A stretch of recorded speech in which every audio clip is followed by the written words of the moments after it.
ಒಂಥರ 2G ಹಗರಣಕ್ಕಿಂತ ದೊಡ್ಡ ಹಗರಣ ಅಂತ ಅವರೇನೋ ಇದು ಮಾಡಿದ್ದಾರೆ.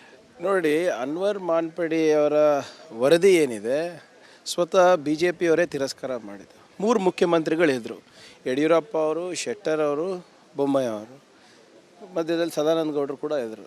ಇವರೆಲ್ಲರೂ ಕೂಡ ಅದನ್ನು ಮಂಡ್ಸೋಕ್ಕೆ ಹೋಗಿಲ್ಲ.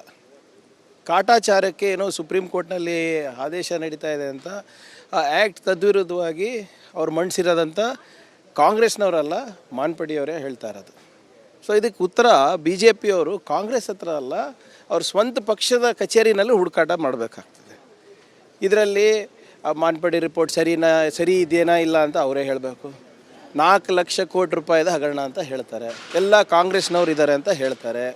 ಮತ್ತು ಅದಕ್ಕೆ ರಕ್ಷಣೆ ಕೊಡೋಕ್ಕೆ ಇವಾಗಿನ ರಾಜ್ಯಾಧ್ಯಕ್ಷರು ವಿಜೇಂದ್ರ ಅವರೇ ಹೋಗಿದ್ರು ಅಂತ ಅವರೇ ಹೇಳ್ತಾರೆ. ನಿಮ್ಮ ಸುದ್ದಿ ವಾಹಿನಿಗಳಲ್ಲೇ ಬಂದಿರುವಂಥ ಮಾತುಗಳಿದು. ಇದೇನು ಕಾಂಗ್ರೆಸ್ ಅವ್ರು ಸೃಷ್ಟಿ ಮಾಡಿಲ್ಲ ಅಲ್ಲ, ತೆಗೆದು ನೋಡಿ, ಪೇಪರ್ಗಳಲ್ಲಿ ಬಂದಿದೆ, ವಿಡಿಯೋಗಳಲ್ಲಿದೆ, ನೀವೇ ಬ್ರೇಕಿಂಗ್ ನ್ಯೂಸ್ ಹಾಕಿರೋದು. ಅದಕ್ಕೆ ಸ್ಪಷ್ಟೀಕರಣ ಕೇಳ್ತಾ ಇರೋದು ನಾವು. ಅದು ತಪ್ಪಾ? ಅಕಸ್ಮಾತ್ ಇವರು ಆಮಿಷ ಕೊಟ್ಟಿದ್ದಿದ್ರೆ ಯಾಕೆ ಕೊಟ್ಟರು? ಅನ್ವರ್ ಮಾನ್ಪಡಿಯವರು ಇವಾಗ ನಿಜ ಹೇಳ್ತಾ ಇದ್ದಾರೆ, ಆವಾಗ ನಿಜ ಹೇಳ್ತಾ ಇದ್ರಾ?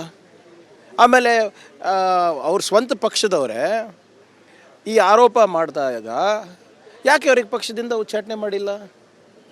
ಅವರು ಯಡಿಯೂರಪ್ಪ ಅವ್ರ ಬಗ್ಗೆ ಮಾತನಾಡಿದ್ದಾರೆ, ಜೊಲ್ಲೆ ಅವ್ರ ಬಗ್ಗೆ ಮಾತನಾಡಿದ್ದಾರೆ, ನಿಮ್ಮ ಬೊಮ್ಮಾಯಿಯವ್ರ ಬಗ್ಗೆ ಮಾತನಾಡಿದ್ದಾರೆ. ಮತ್ತು ನನಗೆ ಆಮಿಷ ಕೊಟ್ಟಿದ್ದು ಯಡಿಯೂರಪ್ಪ ಅವ್ರ ಮಗ ವಿಜೇಂದ್ರ ಅಂತ ಸ್ಪಷ್ಟವಾಗಿ ಹೇಳಿದ್ದಾರೆ. ಅವಾಗ ಯಾಕೆ ಪಕ್ಷದಿಂದ ಉಚ್ಚಾಟನೆ ಮಾಡಿಲ್ಲ ಅವರಿಗೆ? ಅಥವಾ ಯಾಕೆ ಕ್ರಮ ತಗೊಂಡಿಲ್ಲ? ಅಥವಾ ಗೊತ್ತಿದ್ದು ಸುಮ್ಮನಿದ್ರ? ಅದು ಈಗಿಲ್ಲ ಅಂತ ಹೇಳ್ತಿದ್ದಾರೆ. ಅದೇ ಈಗ ಅವಾಗ ಅದು ಅವ್ರಿಗೆ ಕೇಳಬೇಕಲ್ಲ ಇವರೇ. Why is Congress answerable to what BJP says or does?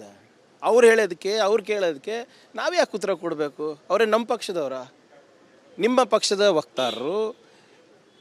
ನಿಮ್ಮ ಅವಧಿನಲ್ಲಿ ಅವರಿಗೆ ನೀವು ಏನು ಅಲ್ಪಸಂಖ್ಯಾತ ಆಯೋಗದ ಚೇರ್ಮನ್ ಮಾಡಿರೋದು, ನೀವು ಬಗ್ಲಾಗಿಟ್ಕೊಂಡು ಅವರಿಗೆ ಮೆರೆಸ್ಕೊಂಡಿದ್ದು.